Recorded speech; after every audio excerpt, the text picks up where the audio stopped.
అత్యధిక మత మార్పిడి జరిగినటువంటి రాష్ట్రం ఏదన్నా ఉంది అని అంటే ఆంధ్ర అంటున్నారు. రెండోది అత్యధిక మత మార్పిడి క్రిస్టియాని పుచ్చుకున్నటువంటి రాష్ట్రం ఏదన్నా ఉంటే అది తమిళనాడు అని అంటున్నారు. ఎందుకంటే అక్కడ మన జీసస్ కాల్స్ మినిస్ట్రీ అనే పాల్ దినకరన్ గారు ఆయన మన కల్వరి సతీష్ కన్నా కూడా ఇంకా 6 లక్షలు 7 లక్షల మందినే మార్చేస్తారంట ఎవ్రీ ఇయర్. మత మార్పుళ్ళు అనేది హెవీగా జరిగినాయి 2 రాష్ట్రాలు.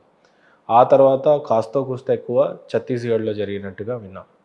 ఆ తర్వాత తెలంగాణ అని. రేపు ఒకవేళ అక్కడ ఏమన్నా మార్పులు చేర్పులు జరిగితే రేపు ధర్మం మీద కూడా ఎక్కువగా పైన ఏమైనా మోడీ గారు ఓడిపోవడం లాంటివి, బీజేపీ ఓడిపోవడం లాంటివి జరిగినా ఇక్కడ వీళ్ళ సైడ్ నుంచి కూడా ఇదే ముంపు, అంటే ఇటు ఏపీలో జగన్ గారి హయాంలో ఎక్కువ జరిగింది అన్నట్టుగా, అటు విజయ్ గారు గెలిస్తే మళ్ళీ అదే అవుతున్నట్టుగా, ఇటు కాంగ్రెస్ హయాం వచ్చింది కాబట్టి ఇక్కడ ఏం సనాతన ధర్మం గురించి ఎక్కువగా వీళ్ళు ప్రమోట్ చేస్తారని అయితే మనం అనుకోం. కానీ ఇక్కడ లీడర్లు చాలా బలంగా లేచారు. బీజేపీ నుండి 8 మంది ఎంపీలు గెలవటం, ఒక పక్క ఛత్తీస్గఢ్లో చూసుకున్నట్టు అయితే అక్కడ కూడా అధికారంలోకి మొట్టమొదటిసారిగా చాలా రోజుల తర్వాత చూడటం, ఇదంతా అంతా గందరగోళంగానే ఉన్నా కొంత మన పక్షాన్ని ఎక్కువ కనపడతా ఉంది.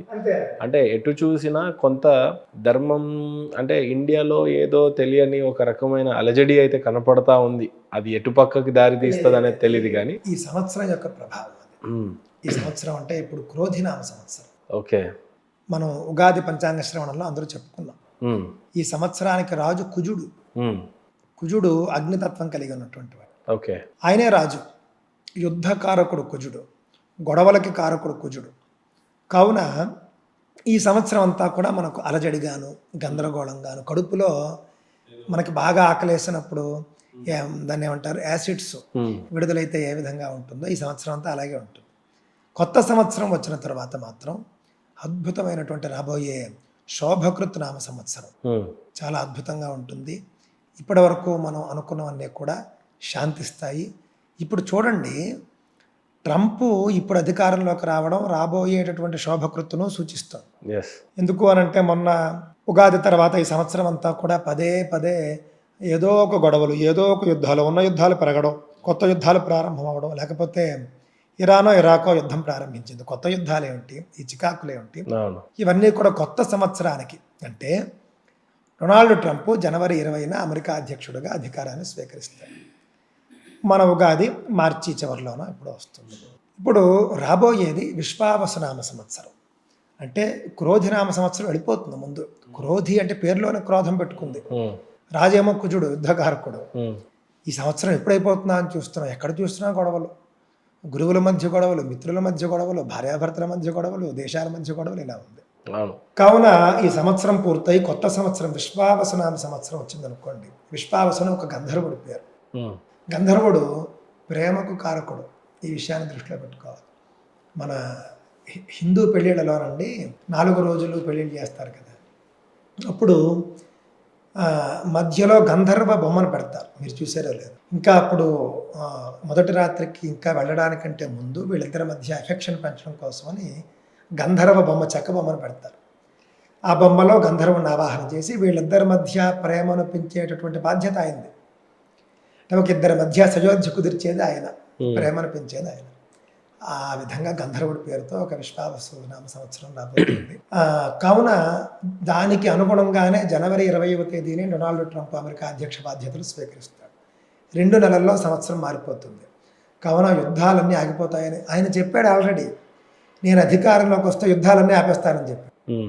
కాబట్టి యుద్ధాలన్నీ ఆపేసి అలజడి, అశాంతి ఇదంతా కూడా సమసిపోతుంది, చల్లబడుతుంది. కొత్త సంవత్సరం మాత్రం అందరికీ సంతోషదాయకంగా, హర్షణీయంగా ఉంటుంది అని నేను భావిస్తున్నాను. ఇందాక మీరు అన్నారు కదా అలజడి వాతావరణం ఉంది అని అంటే అది రాబోయే ఉగాది వరకే. ఉగాది తరువాత మీకు చాలా బాగుంటుంది. అలజడి వాతావరణం ఏమీ ఉండదు, ప్రశాంతంగా ఉంటుంది అని నేను నమ్ముతాను. మన ధర్మానికి ఎప్పటికప్పుడు ఒక అలజడి సృష్టించిన, లేదంటే ధర్మంకి ఏమన్నా ఒక వర్డ్ ఉంటుంది, ధర్మానికి ఎప్పుడన్నా ముంపు వచ్చినప్పుడు ఎప్పటికప్పుడు దేవుడు ఏదో ఒక అవతారంలోకి వచ్చి తనకు కావాల్సినట్టుగా మార్చేసుకున్న పద్ధతిని చూసాం. ఒక పక్క క్రిస్టియానిటీ రాజ్యాన్ని ఏలుతున్నప్పటికీ ఇలాంటి ఇస్లామిక్ సోదరులంతా కూడా జనాభాలు పెంచుతూనే పోవటం అనేది, అంటే కనీసం ఇంతమందిని కనాలని గవర్నమెంట్ రూల్స్ చెప్తున్నా కూడా ఆగకుండా ఉండుతుంది. ఇలాంటివన్నీ చూస్తున్నప్పుడు ధర్మానికి ఏదో ముంపు ఉన్నట్టుగా కూడా కనిపిస్తూ ఉంది. అదే చూసినట్లయితే గతంలో ధర్మానికి ఎప్పుడన్నా ప్రాబ్లం వచ్చినప్పుడు మాత్రం ఆయన ఏదో ఒక రూపాన్ని తీసుకొని వచ్చాడు. సో ఇప్పుడున్న సందర్భంలో ధర్మాన్ని నిజంగా ఏ రకంగా చూడొచ్చు, మన ధర్మం ఏ పరిస్థితిలో ఉంది, మీకేం కనిపిస్తా ఉంది? నేను మొన్ననే చెప్పినట్లుగా అండి, ధర్మానికి తీవ్రమైనటువంటి గ్లాని గత 1000 ఏళ్లలో జరిగింది. మొఘలుల పాలన, ఆంగ్లేయుల పాలన, ఏకంగా జిజియా పన్ను విధించారు. జిజియా పన్ను 13వ శతాబ్దంలోనో 14వ శతాబ్దంలో హిందువులు తమ దేవుళ్లను తాము పూజించుకోవాలంటే పన్ను కట్టాలి. అంటే ఒక హిందువుగా జీవించాలి అని అంటే ఒక పన్ను కట్టాలి అనేటటువంటి క్రూరమైన చట్టాన్ని మొఘల్ రాజులు తెచ్చారు. దానికే జిజియా పన్ను అని పేరు. ఎంత ఘోరమైన పరిస్థితి! ఈ రోజున మీరు మీ ఇంటి వెనక ఉన్నటువంటి ఒక శివాలయానికి మీరు వెళ్ళి పూజించాలంటే మీరు పన్ను కడితేనే కానీ మీకు అనుమతి లేదంటే ఎంత ఘోరంగా ఉంటుంది. అలాంటి పరిస్థితి ఒకప్పుడు ఉండేది. ఆ తర్వాత ఇంగ్లీష్ వాళ్ళు వచ్చిన తర్వాత ఇంకొక రకమైనటువంటి హింస. ఈ విధంగా 1000 ఏళ్ల పాటు సనాతన ధర్మం ఘోరమైనటువంటి ముప్పును ఎదుర్కొని స్వాతంత్రం వచ్చిన తర్వాత కొంత బయటపడింది. కాకపోతే తొందరగా అవ్వాల్సినటువంటి పని 70 ఏళ్ళు అవ్వలేదు. 2014 నుండి సనాతన ధర్మానికి వైభవం మొదలైంది. కావున ఇప్పుడు ముప్పు అనేది ఎప్పుడు ఉంటుంది. ముప్పు అనేది ఉంటుందనే కదా రాజ్యాలకి సెక్యూరిటీ పెట్టుకునేది. ఎంత గొప్ప చక్రవర్తి అయినప్పటికీ కూడా తన రాజ్యానికి రాజభటులు ఉండాల్సిందే, సైన్యం ఉండాల్సిందే, అంతా ఉండాల్సిందే. కావున ముప్పు అనేది ఎప్పుడు ఉంటుంది. ఆ ముప్పును పసిగట్టి ముప్పు రాకుండా చూసుకుని, ముప్పు వస్తే ఎదుర్కొని చేసేటటువంటి యోధులు ఉండాలి. వాళ్ళు ఇప్పుడు ఉన్నారు. ఇంతకాలం వాళ్ళు లేరు.